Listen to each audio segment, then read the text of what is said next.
Yung diling ng Diyos sa kanila, diling ng Diyos sa kanila, sa Israel, sa 4,000 years, ang teaching ba nila, katulad ba ng mga apostol o katulad pa rin nung dati sa exercise ng panahon ni Moises? 144,000. Yaman, tinanggap na nila ang Christ sa panahon natin. Ngayon, pag tinanggap ng Christ, ito ba ay katulad pa rin ng exercise nila nung dati o apostolic exercise na? Yun lang gusto ko linawin. Kung ang sistema ng lumang tipan, may templo na sila, third temple, itatayo ng Israel. Ngayon, ang tanong ko, paglilinaw ko, yung exercise ba nila, tulad pa rin na dati, yaman may misaya na sila sa ngayon pa. So, the Jews, The restoration of Israel.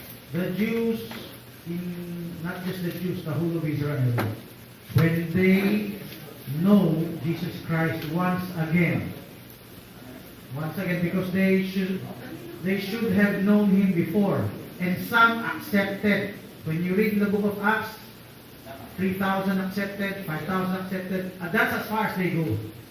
You will think, oh, they're going to convert the whole of Israel. No, that's as far as they go. Thousands. But Israel is millions. So, don't downplay Brother Lee. Don't look down on him. He can understand. Alam yan nga. So, let's continue. You have to learn English also. So, let's go back. From when they stop accepting Christ, you will read Paul writing the whole Israel rejected the gospel. That's where they will pick up from where they left off. So, I'm going to give you an example. The ministry of Christ is 3.5 years. And after 3.5 years, He was killed. On the third day, He rose from the dead. Look at the ministry of the two prophets. 3.5 years. And in 3 days, they will lie dead on the streets. And after 3 days, they will be resurrected. So, it is a perfect type of Jesus Christ. What does that show us? It shows us there is a continuation of the ministry. Where they left off, where they rejected Christ. Imagine Jesus Christ as Joseph. They threw in the empty well. And they sold to the Ishmaelites. So, then eventually they accepted Joseph when the brothers went to Egypt, right? Eventually Joseph revealed himself to them. That's Jesus Christ. One day Jesus Christ is going to reveal Himself to the 144,000. And Jesus Christ will be on Mount Zion. That's in Revelation 14. And they have their father's name written in their forehead. No, it's spiritual. That means to say, they will eventually know who their elder brother was. Their Joseph. Purpose is follow up. So let me finish to answer your question. They will live like Messianic Jews. When I say Messianic, that's today's proselyte Messianic, okay? Gentile proselyte. I'm talking of the original Jew that lived like in the law but accepting Jesus Christ. In the time of Paul. In the time of Paul, even Paul was one of them. When they accepted Christ, they were still living under the law. That's the kind of faith you're going to see. Now what about the rest of the Gentile world? God's not going to condemn them as God did not condemn the early Gentiles when they were converted to the church. God will not condemn the rest of the world, the foolish that became wise. They don't necessarily have to copy the Messianics. The Messianics will just come to know Jesus Christ. They were already fulfilling the law. The letter of the law, as far as they know it. That's to answer your question. What kind of faith do they have? They will not reach the level of the revelation we have right now. The level that they're going to reach is the level they reach in the book of Acts. The revelation that will only have is accepting the Messiah. That's as far as they go. Because 7 years is a very short time. How many years is your faith? Is it just 7 years? They will not have whatever revelation they will receive. It will not reach the light of the Gentiles, the fullness of the light of the Gentiles. It will never. The revelation we enjoy right now is only for the bride. Diba kasi parang kulang kasi nag-usap kami kanina. Sabi ko yung mga Juba doon na Indian na tumanggap kay Jesus Christ. Nagsasapat pa. Yes, it's very similar to them. That's why they will be left behind. They're not part of the bride. They don't even believe the rapture, you know that? They don't believe in the pre-tribulation rapture. They believe in post-tribulation rapture. Exactly what will happen to them. Yan, ibig sabihin mga, ano yan, mga proselyting. They're proselyting many Gentiles today from the Christian churches. They don't know they're dragging them down to be left behind. Because if there's Nicolaitanic spirit in them, the Nicolaitanic spirit is they don't want to progress. Whenever I post deeper subjects in Facebook, they ignore it. Whatever topic we have, 72 weeks, even if it's from the Old Testament, Ezekiel 37, 47 or whatever, Melchizedek, they ignore it. They're not interested in walking in deeper light as the denominations do. They like the denominations, they have stopped walking in deeper light, they will be left behind. Can you tell the story of Jerusalem in modern Jerusalem right now? In Before I share Jerusalem, the reason I also wish to start because what you're sharing, I'm gonna put it in detail. What is your question, Brother Magellan? Finish your question, then go put the Jerusalem again. Where? Saan nagsimula? It started. Where did it start the Jerusalem? Became to be in the city. How? Okay, thank you. Same question is for you. Reason why they were the Cup of trembling.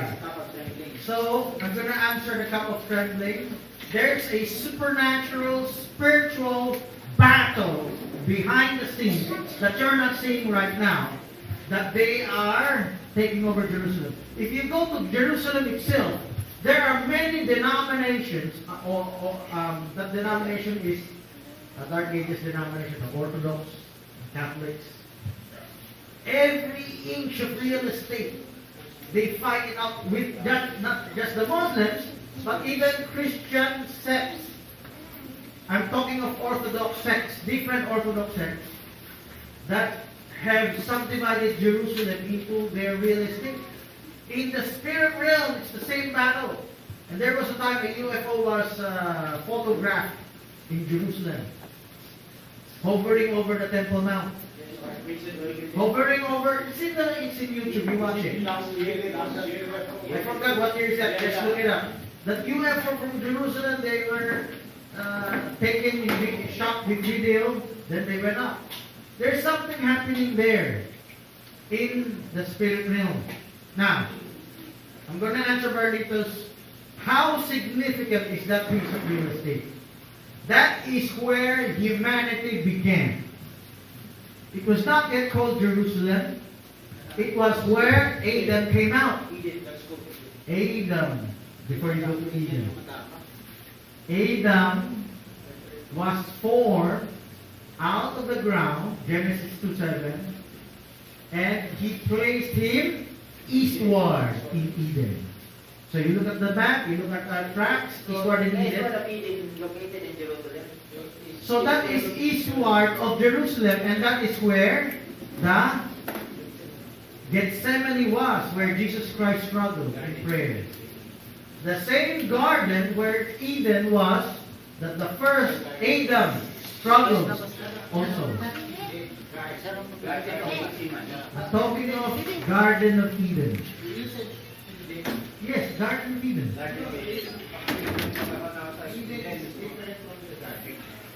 Eden, when I say Eden, it's the name of the garden. Okay? So when you say, you're referring to a typological Eden already, right? The church is Eden of God. But I'm talking of the original garden. He placed the man eastward in Eden. Look at the word. Eastward, in, not off. In. The word is in. That is where, if you're going to share where the location of Eden is, you need the word in and off. Exactly what I am saying. So when you say in Eden, Inside. the garden is Eden itself. The garden is not Eden itself. So Sakop lang ba? when you say in, the man was placed Wait. in a, Parang Luzon, Visayas, Mindanao. Genesis 2:7. Please observe. The man was placed eastward in, not off. When you say off, Brother Menal is correct. When you say off, it's different already. But when you say in, inside, not outside. Inside. Verse 8, verse 8. Okay, read it. Okay, verse 8. And the Lord God planted a garden eastward in Eden.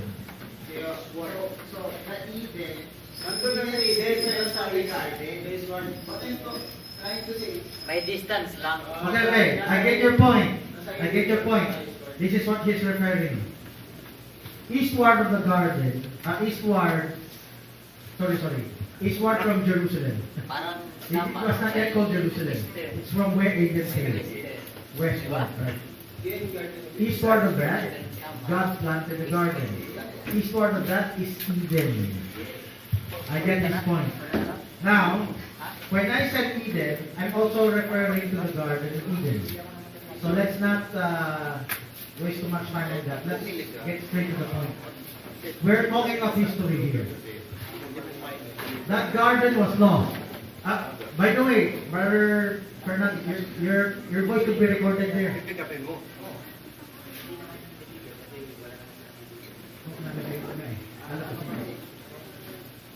Labas ka lang, sa labas. Your voices could be recorded even if it's confidential. So already recorded. Okay, let's continue. So, from Adam, Eden is not Jerusalem. Eden garden is eastward of Jerusalem. Jerusalem, the Temple Mount, that's where Eden came out. Was formed from the ground. So that is spot. Now, fast forward. There was a flood. And after the flood, it settled down. Please don't get ahead. Let's follow through. After the ark settled, they dispersed. The story of mankind is found in Abraham. But before Abraham, he was called from Ur, going back to say Canaan. Okay.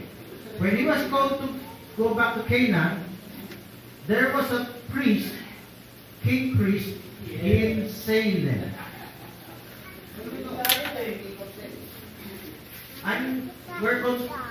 This title will be History of Jerusalem. Okay? In Salem, who was in Salem? The son of Noah, who was spiritual. So the first inhabitant of that place, Jerusalem, is the son of Noah. The son of Noah, remember, when Adam was driven out, what direction? eastward. When Cain was driven out, what direction? Eastward. So imagine there's going eastward and there's going westward. Westward is when the son of Noah settled in Salem. Imagine there's always going eastward, away from God, and going back westward, going back to God. In Salem, it was Shem Melchizedek that inhabited Salem. Then, you go through history, the anointing passed through Abraham, and about Shem and Melchizedek was lost to history. But Continuing, our story is now with Israel. Question. Why is it? It is not called Salem. Then, After that, before Abraham inhabited the Canaan, there are people who live in there. So you cut the history, then you go up on Israel history. You got the history. So let me answer the squat. They're not yet squatters. They're relatives. They're relatives. Now, the people then were not as violent as Muslims today. So, what happened to the people there? They were recognized. They lived, they cohabited in peace. That's why Salem means peace. They did not have any warfare. They recognized the priest king there. Even Sodom, the king of Sodom, Gomorrah. Canaan inhabitant is the Canaanites. Yes. So the Canaanites is from the... Canaanites. No, Canaanites. You're talking of some children of Cain. Yes, Ishmaelites. Don't mix them up. Don't mix them up. Canaanites and Ishmaelites could mix. But Cain, the line of Cain, he's talking about the line of Cain. Canaanites is different. We're talking, okay, Cain is from the time of Adam, the time before the flood. I know that. So you're saying the surrounding, where the place where You're just saying inhabited by Cain, the children of Cain. No, you're saying that they are not they are different beasts. But in history, if you compare, you say that The word, the Canaanites is not what you're saying that they are live in peace. So the reason why God chose Abraham to inhabit the Canaan, they need to fight. So what happened after the son of Noah? Why the Hebrews or the son of Shem did not inhabit it until before it goes to Abraham? So let me answer Cain first. The children of Cain disappeared during the flood. Before the flood, they did not even live in Jerusalem. They lived eastward. That's in Babylon. So Cain is over. Now let's talk about Canaanites. Canaanites, one of the children of Ham. Okay, from the lineage of Ham. They settled in this area and also Africa and many other areas. Now question, why is it near Jerusalem? Answer, after the ark settled, they were near this location. After the ark settled. Okay? So after the ark settled, they were near this location. Is it Turkey? But when, of course, when they settled, not in Russia itself, before reaching Russia. You don't know geography. Okay. Just take note of this so we won't take too long. So Canaanites settled the same area.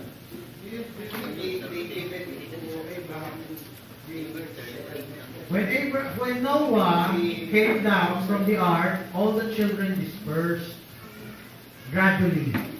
So one of the areas they're going to settle in is Canaan. It has become known as Canaan and Palestine. The reason why the inhabitor of the Canaan It's the Canaanites. because the intermingling of the No, the ark is somewhere above. And when the people dispersed, that was the first one of the areas they're gonna the Canaanites settle is down. the mingling of the Sethites and Ammonites. Sir, you're talking of Canaanites. Canaanites are the descendants of Ham. It's actually the grandson of Ham. So the topic here is Why are they here? If you look at the map, if you go eastward directly, it's a desert. No one can settle there. The next settlement will be the Euphrates River. So the space in between, is the desert.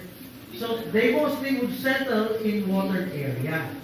That's why this place became known as Canaan in the time of Abraham. He was called to a place, a land called Canaan, because at that time it was settled by Canaanites.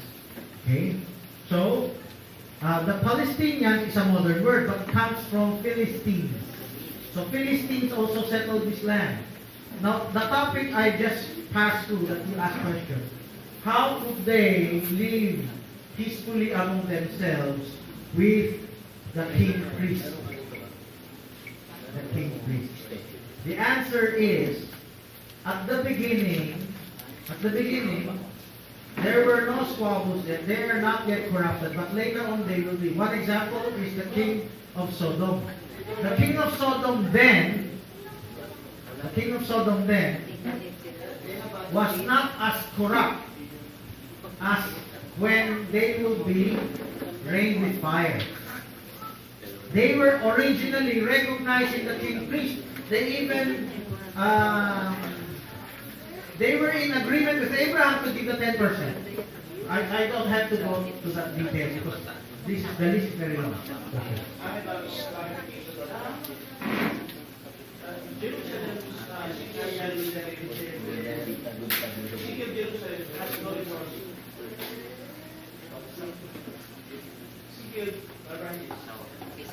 Is it right? The city of Jerusalem has no resources. The city of Jerusalem has no resources. First, second, what is geo-strategical? What is geo-strategical?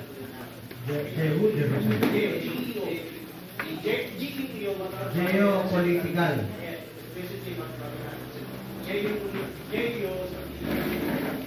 Of Jerusalem. I'll answer directly because this was the subject. It is, I will say, The first city. Is it the Jerusalem city has no resources?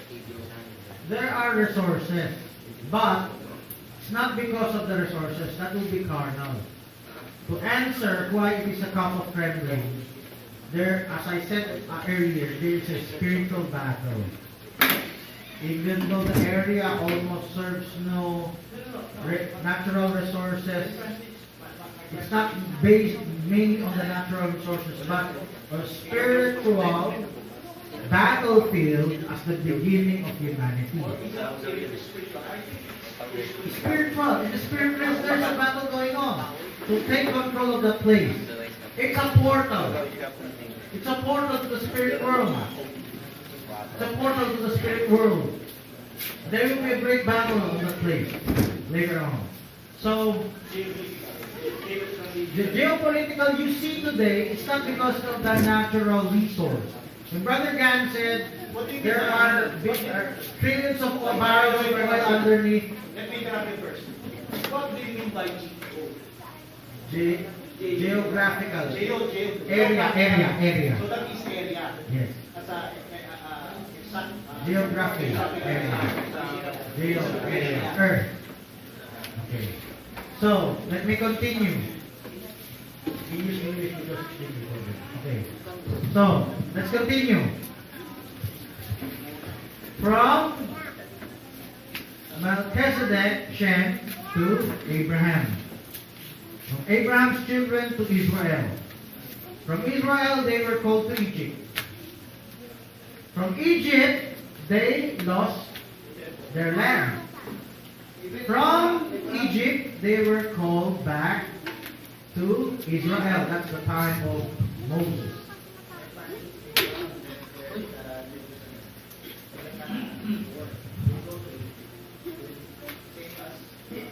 Yes, Abraham had a stake in Egypt and went back again. But we're not going to go into that detail because my story will reach until the present time. So please bear with me. I have to go very fast here. So they lived in Egypt, they grew into a big nation. Then God called through Moses, then out of Egypt, back to Israel. From Israel to Joshua and the conquest of the land, then the judges, then the kings, then David. He bought the threshing floor of Araunah. Then, from the threshing floor, the temple was built. Then Solomon, that's where Brother Roel was sharing about that David having a hot temper, but Solomon has wisdom. Okay? So, it was during this time. Then, the kings became corrupt, and the nation split after Solomon. When the nation split, the first northern nation was taken into captivity forever until the present day, 1990s, they came back. How about the southern nation of Judah? The southern nation of Judah was taken to captivity also by the Babylonians, but they were allowed to return. That's the time of Christ. In the time of Christ, yes, the time of Zerubbabel, they were allowed to return, Ezra, and rebuild the city and the temple. So the northern nation were never restored, but they were intermingled, hybrid into the Samaritans. But the southern nation kept pure until they brought to Babylon, then returned again. Then until the time of Christ. Now before we continue, what's your question, Brother Freddy? Question.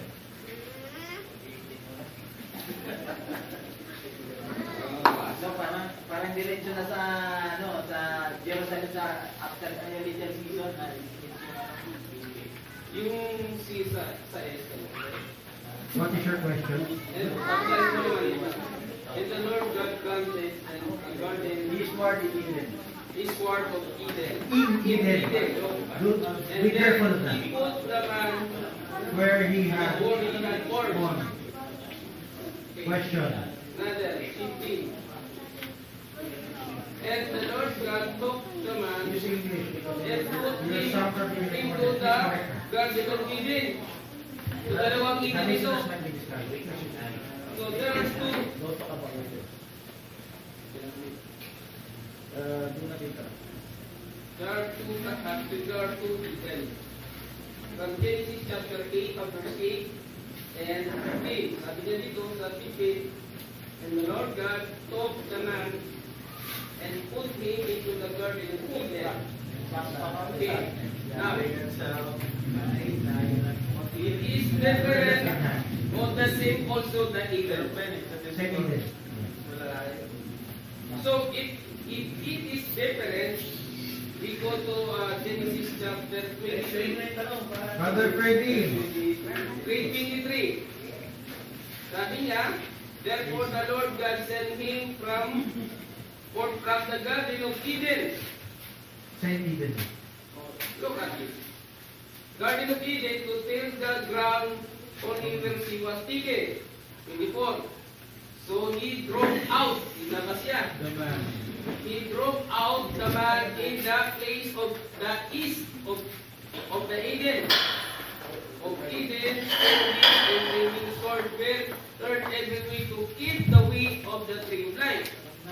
If it is the same, Eden, ibig sabihin yung tree of life doon pala sa Israel. Literally. Wait a minute. Tapos That's yung another pala yung topic. angel. That's another topic.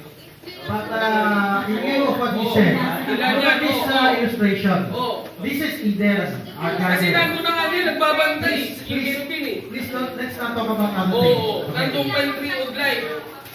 Okay, let's continue. Yes. Let's continue. Please do not interrupt. How many minutes is it running, Brother Magellan? How many minutes?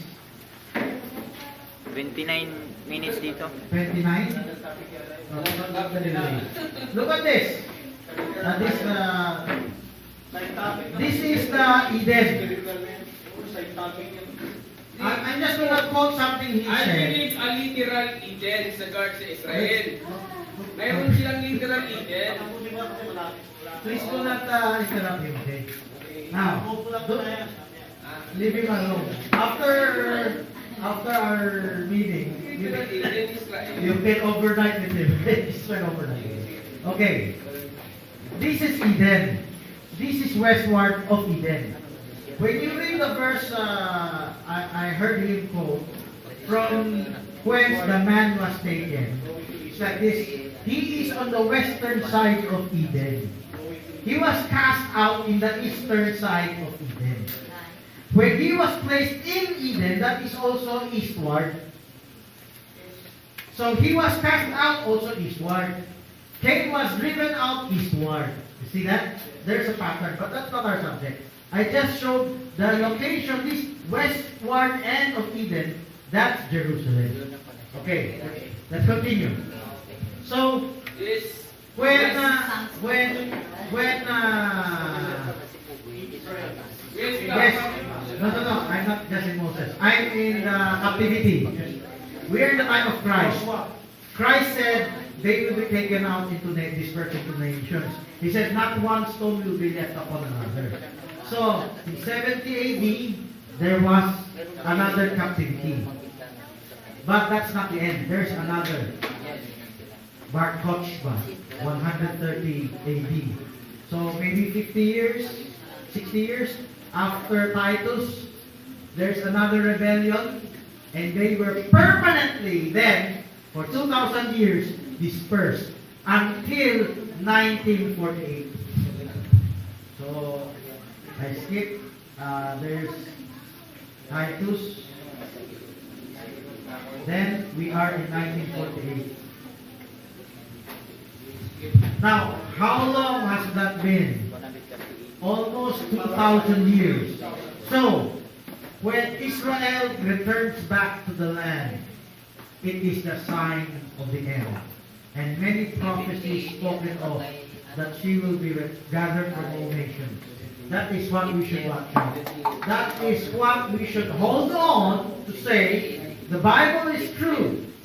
The living Word of God, the God of prophecies, the God of history, the God of future events is on our side, and you need to be on His side of history. You know, these prophecies serve to strengthen us. Teach them to your children how to open up in the Scriptures. Do not just leave it to yourselves. Teach them in the house, in your homes, in others' homes. Teach them to look steadfastly at prophecy.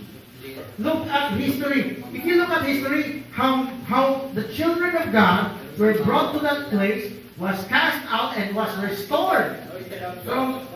There are until that kind of restoration is also our restoration. Alam mo ng point niya eh. Yung Matthew 24 eh. What are you saying? I didn't understand. The old Israel, Yes. gathered the whole nation back to Israel, and then after that, when they are back It's to a whole Israel, story. the prophecy is fulfillment. Yes. Wala kang magkakaiba sa Messianic na kailangan tayo pumunta sa Israel. Let me continue further. New Jerusalem. What is New Jerusalem? Let's look at it. The Gentile Christians. Please do not interrupt. Oh, is it? Answer. Messianic na rin. Answer. Tuloy ka lang. Continue ng Francis. After the siege of Jerusalem and received of freedom, When when Israel, the two prophets, when the third temple was rebuilt in Jerusalem, then the Antichrist, it is the another siege of Jerusalem. The Antichrist is The tribulation, yes. Yes, the middle of the week, and then the millennium, the later season. pumunta na tayo sa season. So, in the tribulation, there is a minor, as there is a major church age dispersion, there is a minor dispersion. Remember the parallel of seven church ages and tribulation? There is a minor dispersion. Thank you for the question. You got it up. There is a minor dispersion of Israel. The Israel that will be the forefathers of the nation in the millennium, of the nation Israel. There is a minor dispersion of them, while the political Israel will be killed, but after, they will also return, after Christ returns. Amen. Now let's talk about New Jerusalem. What he's talking about? Oh, you're not the Messianic, you're not Blood hangover. Now, listen. You skip one. Let's talk about us. What again? They skip the event of